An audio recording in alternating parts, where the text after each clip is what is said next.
So that's me, as you can see, pretty much the same person as in the picture there. Anybody who's on Facebook will have been spammed by that photograph a lot of times during March and April. Because I decided I was going to run for the Seanad, having seen the general election, decided, I could totally do that, and I could actually totally be better as a politician than most of the people who got elected. That's where I decided I was going to end up. The Seanad, it's at the north end of Leinster, the north end of Leinster House, and the university senators sit there in the back couple of seats there, just along those few seats there. They're joined by 11 people who are appointed by the Taoiseach. So most recently, Eamon Coughlin, the runner, and Fiach McAneill from the Abbey were appointed by them. 43 people come through the political route via the councillors and senators, and then 6 are elected by some of the graduates from university people. And why would I want to join the Senate? Because, well, it doesn't do very much and it pays loads of money. That's the obvious first thing I'd want to do. What's it meant to do? Well, it's meant to provide a sort of a forum for looking over legislation, saying, is that a good thing or a bad thing? But it's not completely independent of the Dáil. All it can do is sort of slow things down and propose amendments rather than actually veto things. Why would I want to run? Well, it's easy to be nominated. It's a small electorate, only about 50,000 or so people, and straightforward to campaign. You don't have to go out and knock on doors, stick up posters and compete against sort of street vandals who are sticking up funny posters as opposed to your mugshot. The other theory was that I was going to have an empty field because there were 3 incumbents, David Norris, Shane Ross and Ivana Bacik, one of who's going to the Oris, one of who's going to Dublin South and the other was going to Dunleary, and they'd all go their separate ways and there'd be 3 empty seats and I'd easily take one of those. That was, the theory. The first challenge is actually getting yourself nominated on the ballot paper. And in theory, you should get 2 nominators and 8 dissenters who are on the register.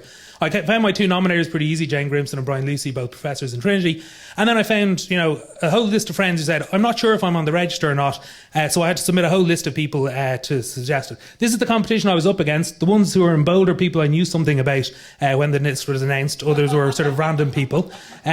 So I didn't know who David Martin was. Then I had to decide what I was going to stand on. And so it was decided over a weekend. I got some friends around and we had lots of beer and we had lots of chili. And we came up with what I was going to sell myself on as what was unique about me. And I kind of went, well, I know lots about science and technology, so let's go with that. But I had to know something about everything else. So I had to have, opinions on health and, welfare and finance and all that kind of stuff. Had to write all that blurb down very quickly because I had about 2 days from when the close of nominations to actually having to send this to Unpost to actually post out on my behalf. Luckily, they covered the postage. I just had to get them printed. And then very quickly, it came back in the letterbox straight to me, along with all 53,000 other ones that were sent out. But it did actually go all the way around the world. Some friends of mine in the UK sort of tweeted me and Facebooked me saying, hey, I got your yoke. And it even went as far as a friend of mine in Christchurch in New Zealand. So I was quite pleased with that. The ballot paper arrived shortly thereafter, and there's me in the middle of it between Jeffrey Dudgeon and Maurice Garay, and so there's me writing my number 1 beside my name. The rest of the options that I filled in are kept secret and nobody will ever know. But it was interesting.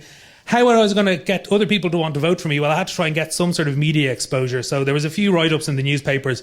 I went on the Pat Kenny radio show, which was a disaster. I went on the Tonight with Vincent Brown, which I quite enjoyed. And it seemed that everyone in the country saw it, including a parish priest in Castle Island in County Kerry who brought it up with me and said, oh, I saw you on the telly the other night. I'm going, oh, Christ, what did I say that was wrong? But it was okay. A lot of the interaction with the rest of the voters was by email. So everyone has some issue that they're on, especially abortion for some reason. And then I also sort of did some specific tweeting, but it kind of, that was just more for slagging off the other candidates rather than actually engaging with the electorate. The count was held in the exam hall. Queen Elizabeth sitting up there on the wall, looking over the thing, looking very dour at the concept of Irish democracy. It doesn't really work. At the end of the day, I ended up with a pile of 178 first preferences. For comparison, David Norris had 5,500 or something along those lines, so it wasn't particularly good. I was 14th on the first count, which was in line with what Paddy Power expected me to do, and then I eventually got eliminated on the 6th count. So what did I learn out of the whole process of deciding that I was going to be a public representative and then failing miserably in the process? You have to be prepared. You can't do it with sort of 3 days of deciding, feck it, I'll just have a go, why not? Make sure that everybody you know is on the register. I'm going to repeat this slide because there's a few things I want to cover.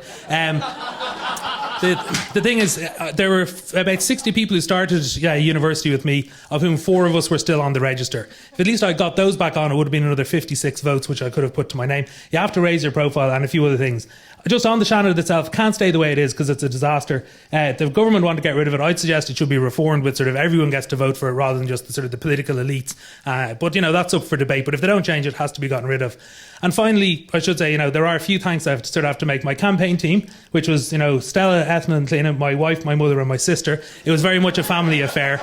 I want to thank the 178 people who voted for me, and to thank Connor and the Ignite team and all of you guys for putting up with me talking at you this evening. So thank you.